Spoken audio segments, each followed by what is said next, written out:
네, 안녕하십니까.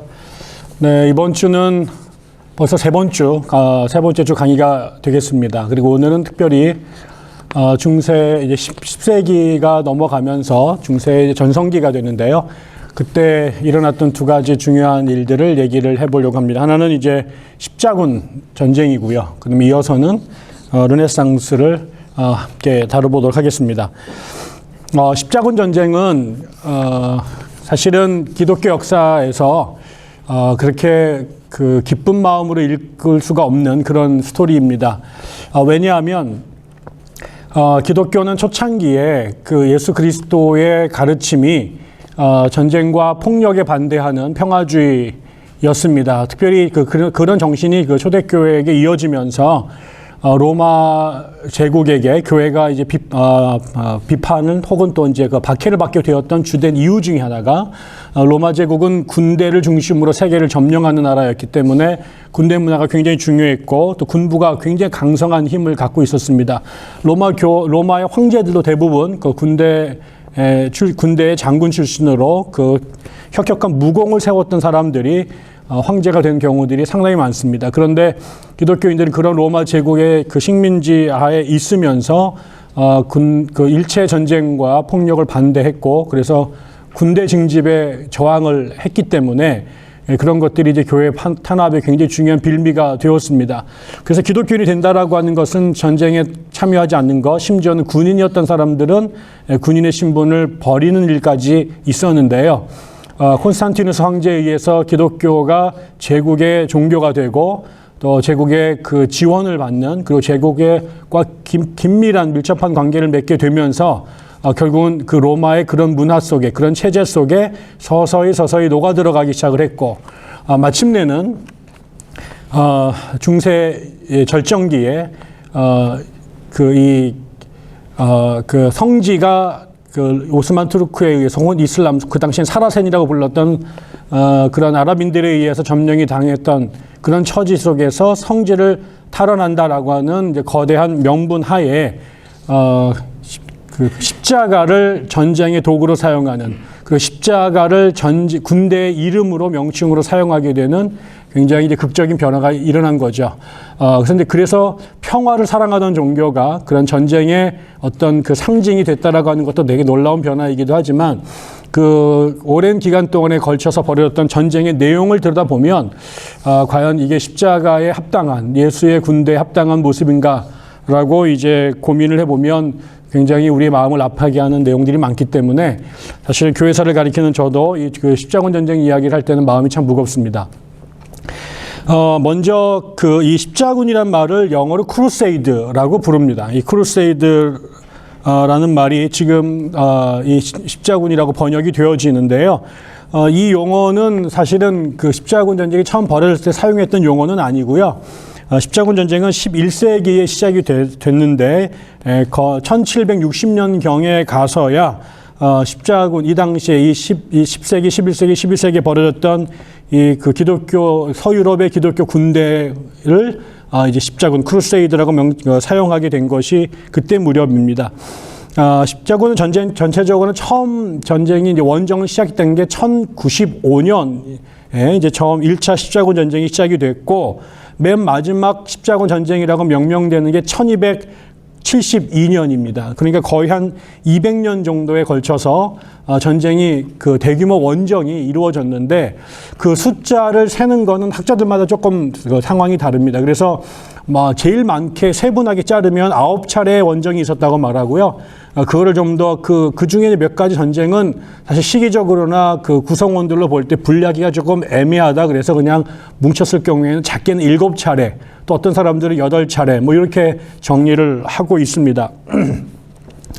기본적으로 이제 그 십자군 전쟁을 이제 좁은 의미로 이제 규정을 할 때에는요, 기본적으로 아까 말씀을 드린 것처럼 원래 그 기독교의 가장 중요한 성지 중에 하나가 예수님께서 나셔서 사역하셨던 그리고 최초의 교회가 형성되었던 예루살렘인데 그 예루살렘이 사라센에 의해서 이슬람의 무슬림들에 의해서 점령이 됩니다. 그게 이제 그렇게 되면서 그 성지 순례가 어렵게 되자 이 성지를 다시 탈환해야 된다는 목적으로 교황의 주도하에 모집돼서 떠났던 원정대를 십자군이라고 이제 좁은 의미로 얘기를 하고요. 그렇지만 나중에 세월이 지나다 보면 십자군이 이것저것에 그 이름이 붙게 되는데 그 중에는 같은 서유럽 내에 있는 기독교도들 중에 정통 기독교에 의해서 이단으로 몰렸던 사람들을 그 징벌하기 위한 그렇게 파견됐던 로마 교황의 군대도 십자군이라는 명칭이 붙게 되기 때문에 이제 13세기 알비 십자군 같은 경우가 대표적인데요. 그렇기 때문에 십자군의 의미가 되게 넓게 사용되기도 합니다. 그래서 전체적으로 보면 교황의 주도하에 기독교인들로 구성돼서 벌어졌던 전쟁을 넓은 의미로 이제 십자군이다라고 말하고 조금 더 세분해서 좁게 정의를 하면 이슬람과 싸웠던 로마 교황의 군대 를 이제 우리가 십자군이라고 명명할 수 있게 됐죠. 지금에 와서는 또 더 넓은 의미로 쓰여져서 예전에 지금 조금 소개의 의미가 바뀐 것 같습니다만 우리가 CCC라고 한 단체가 Crusade for Christ 이렇게 되어 있죠. 거기에 크루세이드라는 말이 들어갔는데 그때는 무슨 이교도들을 무력으로 박멸하자라는 의미가 아니라 세속사회에서 복음을 전하자라는 의미로 이제 십자군을 쓰게 되는데 아마 최근에는 아마 그래서 CCC도 그런 용어를 부담스러워하는 것 같긴 합니다만 아무튼 그래서 이 십자군이라는 용어가 여러 가지로 많이 쓰이고 있고요. 최근에도 대규모 기독교 집회를 크루세이드라고 명명할 때가 있습니다. 아무튼 오늘 그렇지만 저희가 오늘 다루고 싶은 것은 11세기부터 200년 정도 이루어졌던 중세의 예루살렘을 또 그다음에 사라센들을 대상으로 해서 벌어졌던 기독교 군대 원정 이야기를 함께 나누고 싶습니다. 말씀드린 것처럼 왜 십자군 전쟁이 이제 일어났을까? 왜 십자군이라는 것이 탄생하게 됐을까를 생각해 보면 그 배경을 먼저 우리가 이해해 볼 필요가 있을 것 같습니다.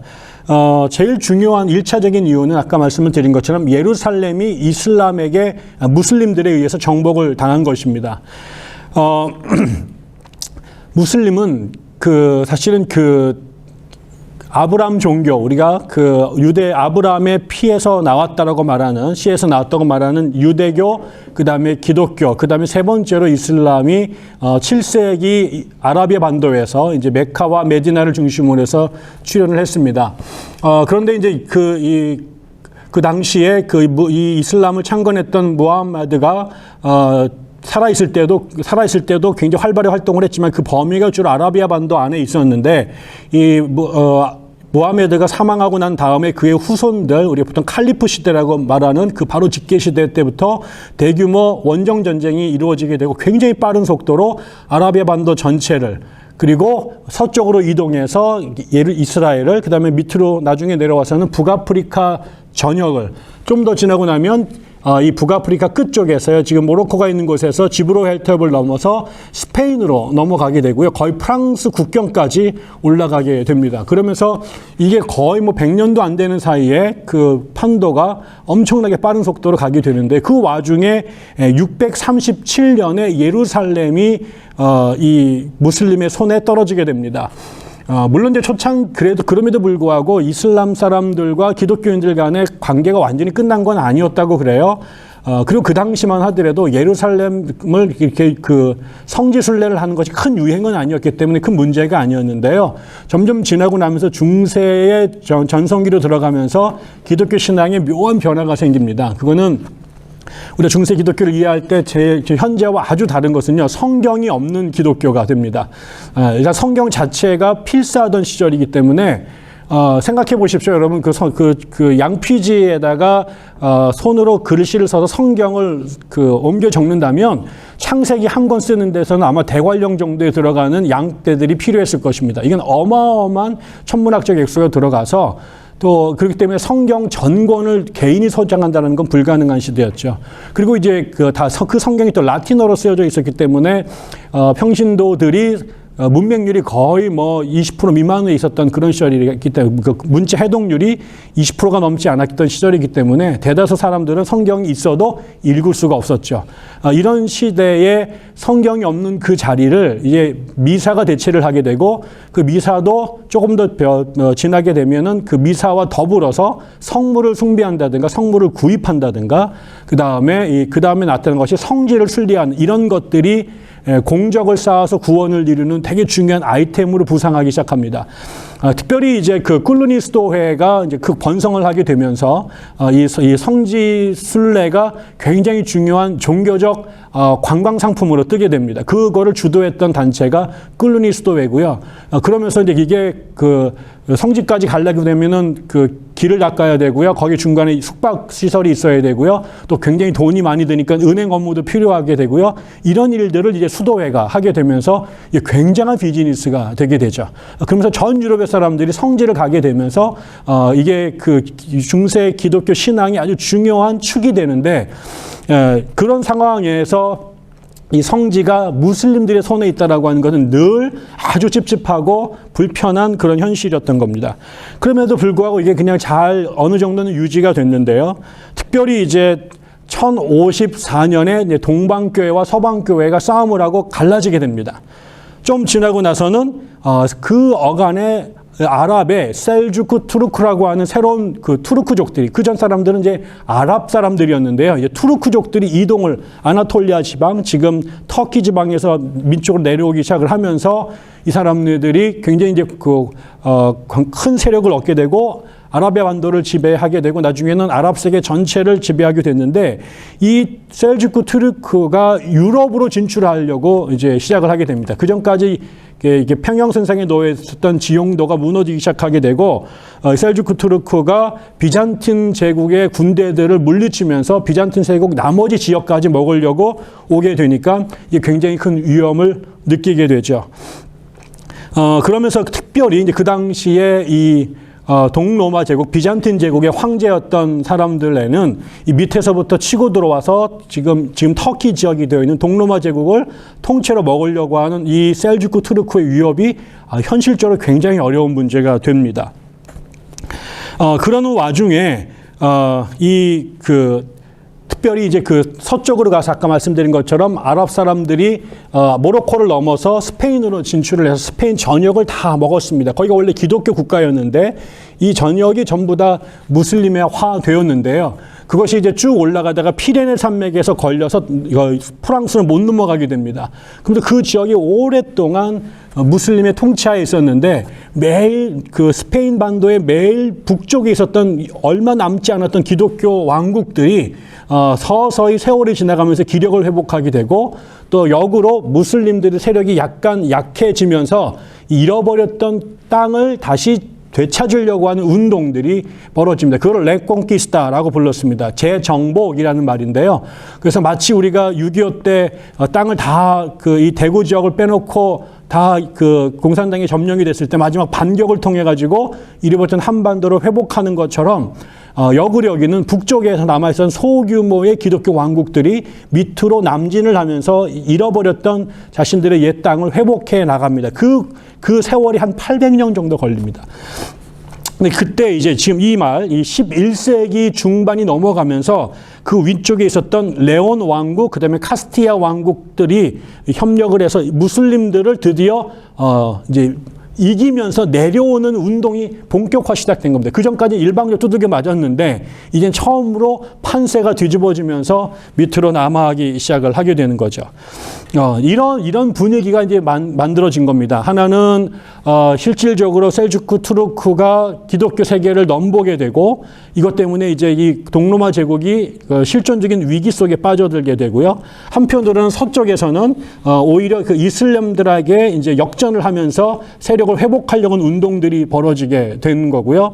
또 하나는 오랫동안 이슬람의 통치하에 있었던 예루살렘이 에 대한 이거를 회복해야 되지 않겠느냐는 종교적인 욕구들이 사방에서 이렇게 무르익어 가게 된 때가 1000년을 넘어서서 이제 11세기 중반 이후가 됩니다. 이런 게 정말 이렇게 그 일종의 카이로스처럼 사방팔방이 그런 분위기. 이제는 우리가 일방적으로 맞았는데 가만히 있으면 안 되고 이슬람하고 한번 해봐야 되지 않느냐. 야, 해도 되지 않을까? 얘들 약간 기운 것 같은데 한쪽에서는 절박하고 한쪽에서는 승운이 뜨어오르면서 이런 분위기가 유럽을 지배하게 됩니다. 그러다가 1095년이 되면요, 그 당시에 이제 아까처럼 그 셀주크 투르크가 동로마 제국을 계속 침략해 들어왔는데 이게 더 이상 참을 수 없을 만큼 아주 절박한 상황이 오게 됩니다.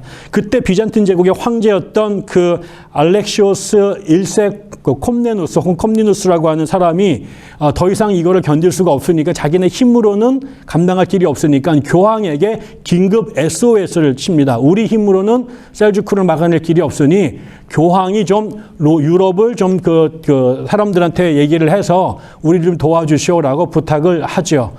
교황은 사실 교황 자체가 무슨 거대한 군대를 갖고 있는 건 아닌데요. 이 시기가 기독교의 그 권력이 정점에 오르던 시절이었습니다. 그렇게 되니까 유럽이 여러 개 나라로 왕국으로 쪼개져 있었는데 이 왕국들을 하나로 묶어낼 수 있는 가장 지고한 자리에 교황들이 있었기 때문에 교황께서 좀 그 뜻을 정하시면 밑에 사람들이 말을 좀 듣지 않겠습니까? 연합군대를 조직해서 좀 도와주시오. 이렇게 얘기를 한 거죠. 그럴 때 이제 그 당시에 로마 교회의 교황이 우르바노스 2세라는 사람이었는데 이 사람이 프랑스 클레어몽에서 공유회를 엽니다. 교회 회의를 소집을 해서 그때 이 동로마 제국의 어려움도 호소를 하고 그 다음에 하나님의 거룩한 성지가 이교도들의 손 안에 있는 것을 언제까지 우리가 묵고할 것이냐 이러면서 우리가 성지를 탈환하기 위한 전쟁을 일으키자. 그리고 전 유럽의 왕국들이여 이제 반응하라, 호응하라 이런 식으로 이제 아주 굉장히 중요한 연설을 했는데 그게 굉장히 감동적이어가지고요. 거기에 참여했던 그 교회 지도자들, 그다음에 그곳에 연락을 받았던 유럽의 군주들이 이제 가슴이 뜨거워지기 시작을 한 거죠.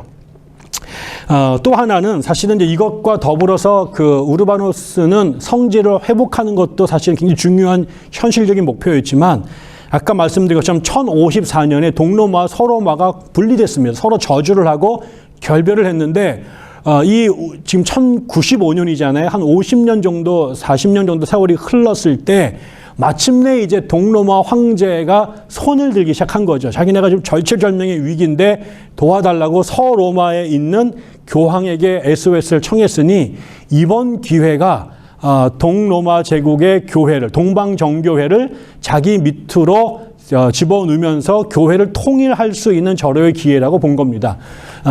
서로마 지역은 여러 프랑크족들에 의해서 쪼개져 있다가 이제 겨우 프랑크 왕조로 회복이 됐지만 교황과 황제가 서로 그 경쟁을 할 정도로 팽팽한 대립 관계에 있었지만요. 동로마 제국은 여지 황제가 제국이 계속 살아 있었기 때문에 동로마 제국의 제일 중요한 동방교회의 수장이 콘스탄티노플 총대주교였는데요. 이 사람은 황제 밑에 완전히 복속돼 있었습니다. 그래서 자율권을 갖고 있는 게 아니라 황제가 다 모든 일에 간섭하고 그 사람은 이제 거의 이제 꼭두각시 같은 역할만 할 수 있었기 때문에 여기는 동로마 황제의 의중이 제일 중요했던 거고요. 서로마는 황제들과 왕들과 교황이 서로 이제 균형을 이루고 있었기 때문에 이번에 이제 동로마 제국의 황제가 교황한테 손을 들었으니 이번 기회가 두 교회를 연합하는 절호의 기회라고 본 겁니다.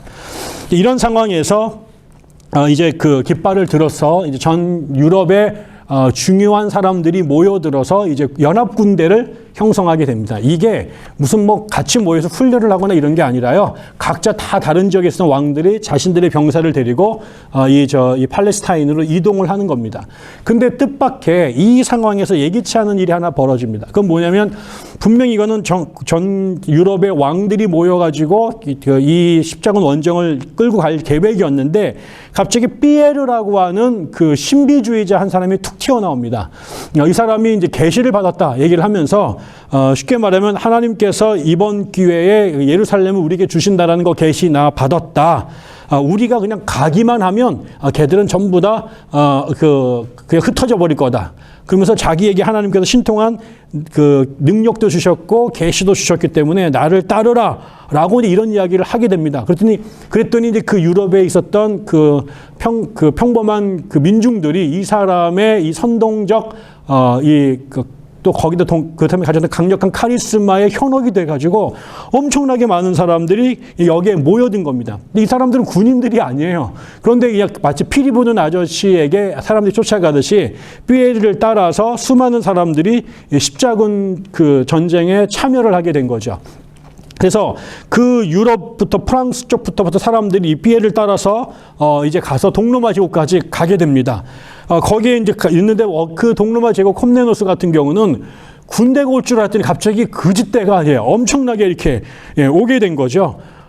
그런데 이제 이 사람들이 또 오다가 그냥 온 게 아니라 갑자기 이제 이 사람들 완전히 광신도들로 되고 갈수록 점점점 뜨거워지다가 그 중간중간에 무슨 일을 저지르냐면은 지금은 그 예루살렘에 있는 이교도들을 물리치러 갔는데 중간에 가다가 유럽의 그 동네마다 있는 그 유대인들의 그 집단 거주지, 게토가 있는데요. 거기에 들어가면 유대인들 나오라고 그래가지고 유대인들한테 이제 분풀이를 하면서 엄청나게 많은 유대인들을 죽였습니다. 그러다가 이 사람들이 이제 비잔틴에 왔는데 그 비잔틴 황제는 자신들을 구원할 군대를 기다렸는데 거짓 광신도 때가 온 거잖아요. 그래서 함부로 행동하지 말고 곧 군대가 올 테니까 좀 기다려라 라고 얘기를 했는데 말을 듣겠습니까? 이 사람이 지금 하나님의 질통 계시를 받고 왔는데 그래서 자기들끼리 이제 무모하게 행동을 하다가 그래서 밑에 그 터키에서 그 보스포로 해협을 딱 건너면 지금 콘스탄티노플을 바로 건너면 니케아가 있습니다. 이즈미르라고 하는 거기에 갔다가 이제 오스만 튀르크한테 이제 완전히 박살이 나죠. 싸움을 할 수 있는 군대가 아니었기 때문에 그렇습니다. 이렇게 되면서 결국은 이 피에르의 군대, 군중 십자군이라고 부르는 군대는 아주 처음부터 아주 불길한, 이게 전쟁이 이렇게 가면 안 되는데 이 사람들이 그렇게 뛰어들면서 스타트부터가 꼬이기 시작을 했습니다. 그러나 이제 그 이후에 아까 우르바노 2세의 부름에 호응했던 유럽의 원정대들이 곳곳에 그 지도자들을 중심으로 해가지고 한 10만 명 정도의 전투요원 혹은 비전투요원이 합쳐져서 군대가 이루어졌고요. 그 사람네들은 아까 전 터키로 와서 터키에서 보스포해협을 건너서 아나톨리아 반도를 쭉 데려와서 이제 그 밑으로 지금 이제 시리아 그다음에 예루살렘을 향해서 가게 되죠. 그 길 거기에 이제 제일 중요한 게 아까 좀 오자마자 니케아를 거기에 니케아 보스포를 넘어서마자 거기에 있는 니케아를 함락을 했고요. 그다음에 거기에서 밑으로 계속 남진을 해서 이제 시리아를 거쳐서 예루살렘까지 오게 됩니다. 이 십자군 전쟁이 9차례가 열렸는데요. 제대로 돼서 본래의 목적에 합당하게 그 목적지까지 도착을 해서 원정을 성공했던 케이스는 이 1차가 유일합니다.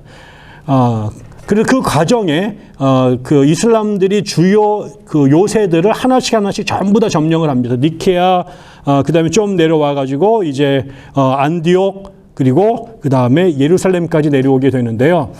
문제는 그 와중에 그 수많은 양민들을 이슬람 사람들뿐만 아니라 양민들을 엄청나게 많이 학살을 하게 됩니다. 그래서 이교도들만 죽였으면은 이것도 우리가 지금의 관점에서는 논쟁이 있습니다만 그럼에도 불구하고 죄 없는 같은 기독교인들도 그 동네가 원래 기독교 지역이었으니까요. 이슬람들이 점령하고 나서도 그 종교의 자유를 허용하면서 2등 시민으로 살고 있었는데 모조리 다 죽여버립니다. 그리고 제일 중요한 것은 이제 그 95년도에 처음 발기를 해서 99년에 예루살렘을 정복을 했습니다. 그런데 이제 그때 그 얘기에 전해오는 말에 의하면 그 예루살렘에 이미 많은 기독교인들이 살고 있었는데 그 기독교인들을 봐서라도 이 십자군이 덜 잔악하게 학살을 할 거라고 기대를 했는데 그런 거랑 상관없이 그냥 그 성 안에 있었던 예루살렘 기독교인이든 무슬림이든 전부 다 완전히 도륙을 해버리게 됩니다. 그래서 엄청나게 많은 사람들이 예루살렘에서 죽었고요. 약탈을 당했고요. 그게 이제 그래서 지금까지도 굉장히 가슴 아픈 기억으로 남아 있습니다. 그리고 난 다음에 예루살렘을 점령하고 그다음에 아까 위에서부터 내려오면서 이슬람의 주요 요새들을 차례차례 격파를 했는데 그 지역에다가 이 십자군을 원정에 참여했던 그 귀족들이 자신들만의 독자적인 기독교 왕국들을 세웁니다. 그래서 이쪽 지역이 기독교의 통치하에 들어가게 된 것이죠. 이 결국 이렇게 되면서 이제 무슨 일이 벌어졌겠습니까? 그 성지가 탈환이 됐죠. 이게 유럽의 사기가 엄청나게 되고 하나님이 우리 편이구나라고 하는 확신을 갖게 됐습니다. 또 하나가 엄청나게 많은, 엄청나게 많은 건 아니지만 새로운 4개의 기독교 국가가 형성이 됩니다. 이슬람 지역에. 이렇게 되니까 새로운 땅이 만들어진 거잖아요. 그래서 이쪽으로 이주하려고 하는 유럽 사람들의 아주 거센 이주의 물결이 또 이쪽으로 이루어지게 되기도 합니다. 그러나 가장 결정적인 것은 이 관계를 통해서 기독교와 이슬람의 관계가 정말 아주 악화될 정도로 악화되게 되는 거죠. 지금도 예를 들어서 미국과 중동의 텔레반이라든가 아니면은 그 이전에 빌라덴 같은 사람들의 이슬람 원리주의자들과 전쟁이 계속 벌어졌을 때 조지 부시 대통령이나 아니면 이쪽 사람들 전부 다 이거를 지하드니 혹은 성전인 이런 식으로 불렀는데 이 이슬람과 기독교 세력의 적대 관계의 가장 깊은 결정적인 터닝 포인트가 1차 십자군 전쟁 때의 이 기독교인들에 의한 무슬림 학살이라고 생각을 하는 거죠. 그래서 그것이 마치 우리가 식민지 시대를 기억하는 것처럼 걔네들이 우리 동네에 와서 이렇게 잔악한 행위를 했다. 그게 이제 또 무슬림들 안에서는 기독교인들에 대한 반감을 불러일으키는 아주 좋은 이데올로기가 될 수 있었던 거죠. 아무튼 그렇게 해서 이제 1차 십자군 전쟁이 이제 정리가 됐습니다. 그런데 그 뒤에 이제 이게 아까 1099년 11세기가 끝나갈 무렵에 십자군 전쟁이 끝났는데요. 1차 십자군 전쟁이. 그리고 나서 한 50년 정도가 지납니다. 그래서 1147년에 두 번째 십자군 전쟁을 일으키는데 그 십자군 전쟁이 일으켰던 것은 무엇 때문이냐면 요 지역 기독교 왕국들을 세웠던 이슬람 그 이후에 아까 말씀 니케아부터 안디옥 그 다음에 예루살렘으로 이어지는 곳에 또 거기 에데사 이런 지역에 기독교 왕국들이 있었는데요. 이쪽 지역에 갑자기 걸출한 무슬림 쪽 사람이 한 명이 이렇게 부상을 하게 됩니다. 그 사람 이름이 장기입니다.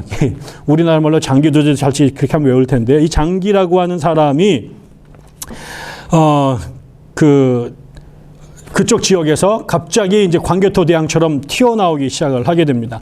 요 전까지는 사실은 오랫동안 기독교 거의 50년 가까이 기독교가 정복을 하면서도 무슬림과 기독교가 그렇게 큰 갈등 없이 그냥 이렇게 평화를 유지하며 살았는데 장기가 출현하면서 그 에데사 백국 백작이 다스리는 지역을 백국이라고 말하는데 그 에데사라고 하는 것은 지금 그 안디옥 바로 근처에 있습니다.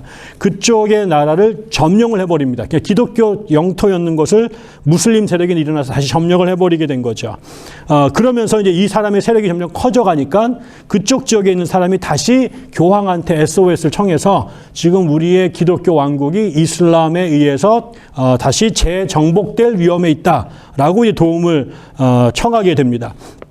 그때 이제 유럽에서는 이제 수도원, 지난주 우리가 수도원 공부를 했는데요. 수도원 10세기에 이제 10세기, 11세기에 수도원을 개혁하기 위해서 새롭게 나타난 것이 이제 클루니 수도회고요. 그 클루니 수도회가 조금 세월이 지나서 거기서 분리되어서 시도회라고 하는 새로운 수도회가 나타났습니다. 이 시도회는 특별히 빈민들이 있었던 혹은 농촌 지역으로 들어가서 민중들과 함께 살면서 그 황무지를 개척하면서 살았던 아주 검소한 그리고 아주 경건한 그런 수도회였는데요. 이 시도 수도회가 배출한 가장 위대한 인물 중에 하나가 클레보의 버나드라는 사람입니다. 베르나르도 드 클레보라고 하는 이 사람이 중세의 모든 수도사들 중에 가장 위대한 사람 중에 한 사람으로 치는데요. 경건하기도 뭐 이를 데가 없는 사람이었고 설교도 굉장히 아름답게 하고 영성으로도 깊은데 또 동시에 정치적인 영향력도 엄청났습니다. 이 사람이 영적인 대가가 되니까 이 시도회에서 클레보의 제자들 중에 교황, 그다음에 추기경 이런 사람들이, 수도원 원장들이 수없이 배출이가 되니까요. 그분들의 이제 대부가 됐죠.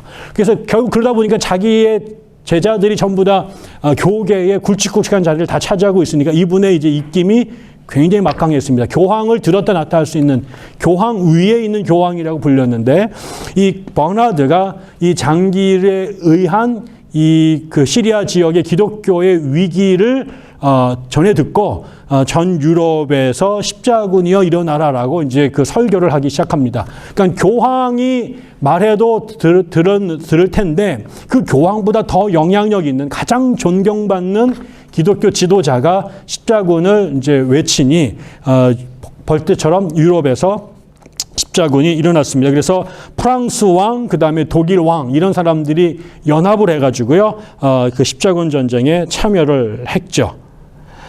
그런데 문제는 이 교황들이나 아니면 버나드 같은 사람들은 이 문제가 영적 전쟁이다, 이교도와 기독교의 싸움이다라고 생각을 해서 이 십자군을 했는데 거기에 호응했던, 이거는 십자군의 고질적인 문제인데요. 대부분의 십자군에 참여했던 왕들은 종교적인 목적이 아니라 정치적인 이권을 기대하고 이 원정에 참여하게 됩니다. 그러다 보니까 전쟁을 하러 나가면서 자기들끼리 계속 싸움을 합니다. 그래서 주도권을 누가 쥐느냐, 그 다음에 여기에 떨어졌던 전쟁의 결과물들을 누가 더 많이 가져가냐, 이런 것 때문에 적전 분열이 계속해서 벌어지게 됩니다. 그러다 보니까 결국은 각자 다른 주머니를 차고 전쟁에 참여했다가 계속해서 갈등을 하게 되니 전쟁이 제대로 효과적으로 진행될 리도 없고, 그래서 소아시아, 팔레스타인, 다마스쿠스에서 계속 전쟁을 했지만 한 번도 못 이깁니다. 그리고 나서 그냥 별 성과 없이 2차 십자군 전쟁이 그냥 그렇게 끝나버리게 됐습니다.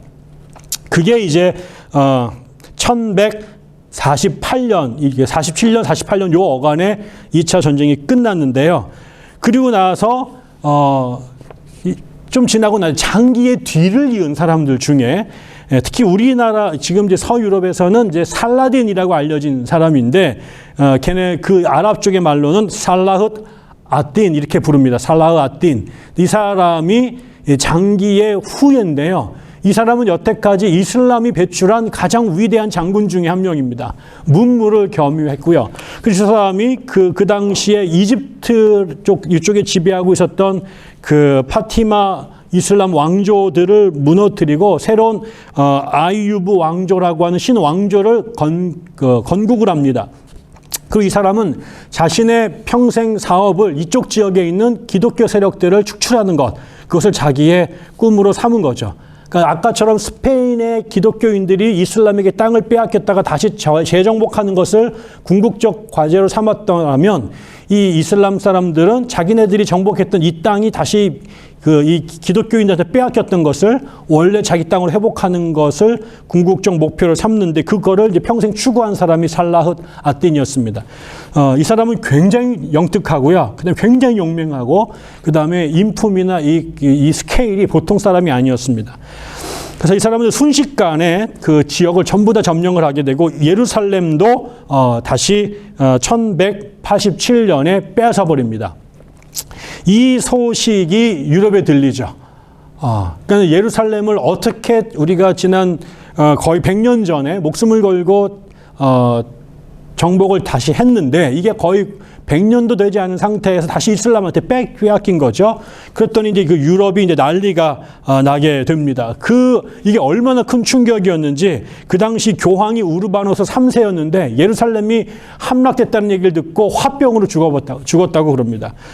그래서 이제 그 사람이 뒤를 이은 사람이 그레고리오 8세인데 이 사람이 이제 성지를 탈환하자라고 다시 십자군의 깃발을 들게 되고 여기에 전 유럽, 특히 잉글랜드와 프랑스가 이제 여기에 호소를 하게 되고 그다음에 그 당시에 오토 1세 이후로 신성 로마 제국이라고 불리기 시작했던 독일의 프리드리 1세가 여기에 참여를 하게 됩니다. 대규모, 그 당시에 영국, 프랑스, 독일이 왔다면 전 유럽이 다 온 겁니다.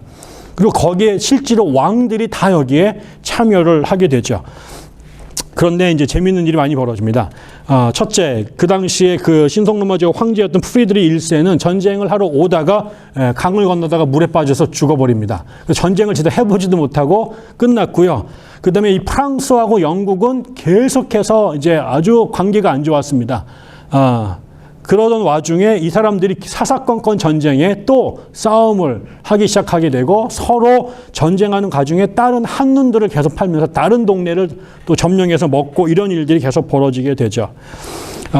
그러는 와중에 그 3차 십자군 원정의 제일 위대한 영웅은 누구냐면은 영국의 왕 리차드입니다. 이 리차드가 얼마나 용감한 장군인지 그 사람의 닉네임이 사자 심왕. 사자의 심장을 가진 왕이다. 그래서 라이온즈 하트라고 이렇게 불렀습니다. 이 사람을. 이 사람이 굉장한 인물인데 이 사람과 최후에 누가 만나냐면 살라흐 앗딘이 이제 대결을 하게 되는 거죠. 근데 살라흐 앗딘을 이길 수가 없습니다. 그런데 사자신왕 리차드도 얼마나 대단했는지 이 살라흐 앗딘도 야, 내가 여태까지 본 왕 중에 제가 서유럽에서 최고다라고 서로 인정을 하게 되죠. 그래서 전쟁을 했지만 서로 승부가 나지 않고 결국 예루살렘을 빼앗는 데는 실패를 하게 됩니다. 그렇지만 두 사람이 협력을 맺어서 서로 명분을 살려주는 차원에서 협정을 맺게 되죠. 그래서 그 지역에 있는 그 기존에 있었던 그 1차 십자군 전쟁 때 정복했던 그 나라들, 그곳에 있었던 그 항구들이 주요 항구들이 있는데 그 항구들은 예루살렘 왕국이 통치하도록 허용을 해줘라 라고 얘기를 하고 대신 그 예루살렘은 이슬람의 통치하에 둔다. 하지만 기독교인들이 성지순례 가는 것은 법적으로 신분과 안전을 보장한다. 뭐 이런 식으로 해서 결국 이제 그 성지순례를 가도 좋도록 허가를 받는 수준에서 제3차 십자군 전쟁이 이제 마무리가 됩니다. 제가 이제 하나만 더 말씀드리고 끝내면 좋겠는데요. 이런 십자군 원쟁에 다 아까처럼 뭐 희비가 있습니다. 성지를 탈하는 것이 1차 목적이었지만은 그 목적은 1차 외에는 거의 달성하지 못하고 그 외에도 여러 번 대규모 원정이 떠났지만 그 1차적인 목적을 이루는 데는 실패를 하게 됩니다. 그 모든 실패의 절정이 4차 십자군 전쟁입니다. 이게 이제 그 2002년부터 4년까지에 걸쳐 일어났는데요. 이때는 이제 이노센트 3세라고 하는 이 사람은 교황권의 교황이 유럽에서 권력이 제일 높았던 시절에 통치했던 사람 중에 하나입니다. 그러니까 힘이 굉장히 셌던 사람인데요. 이 이노센트 3세가 무슨 얘기를 하냐면 결국은 생각해보니까 이게 계속해서 문제가 왜 십자군 전쟁이 계속 일어날 수밖에 없을까? 그거는 결국은 이슬람 때문인데 그 당시 이슬람의 최고로 가장 강력한 왕권이 아까 말한 그 살라흐 앗딘이 있었던 이집트예요. 이 이집트를 없애는 게 제일 그 뇌관을 없애버리자. 문제의 근원을 없애버리자. 그래서 예루살렘이 아니라 이번에 이집트를 직접 치러 가자라고 이제 그 십자군 전쟁을 일으키게 됩니다. 그래서 군대를 모집해가지고 가는데 그 이집트로 가기 위해서는 이게 지중해 건너편이잖아요. 그래서 어디를 갔냐면 베네치아에 다 모이기로 했습니다. 그 당시에 베네치아